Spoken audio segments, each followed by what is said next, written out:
July 28 വിശുദ്ധ അൽഫോൻസാമ്മ ഭാരതത്തിൻ്റെ പ്രഥമ വിശുദ്ധയാണ്. രോഗത്തിനെതിരെയുള്ള രക്ഷാധികാരിയാണ്. കുടമാളൂരിൽ ജോസഫിൻ്റെയും മേരിയുടെയും മകളായി 1910 ഓഗസ്റ്റ് 27 ജനിച്ചു. 1923 കത്തുന്ന പതിർക്കുഴിയിൽ വീണപ്പോൾ അന്നയുടെ പാദങ്ങൾക്ക് പൊള്ളലേറ്റു. അവളുടെ വളർത്തമ്മ വിവാഹം കഴിക്കുന്നതിന് അവളെ നിർബന്ധിച്ചപ്പോൾ അത് ഒഴിവാക്കാനുള്ള ശ്രമമായിരുന്നു അത്. ഒരു മതസഹോദരിയാകാനുള്ള അവളുടെ ആഗ്രഹം നിറവേറ്റാൻ വേണ്ടി സ്വയം വരുത്തിവെച്ച പരുക്കാണത്. 1927 ഭരണങ്ങാനത്തെ പുവർ ക്ലെയേഴ്സ് കോൺവെൻറ്റിലെത്തി.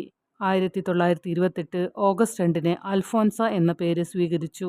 1930 മെയ് 19 ഭരണങ്ങാനത്ത് മതപരമായ ശീല ലഭിച്ചു. ഒരു അധ്യാപികയായി ജോലി ചെയ്തു.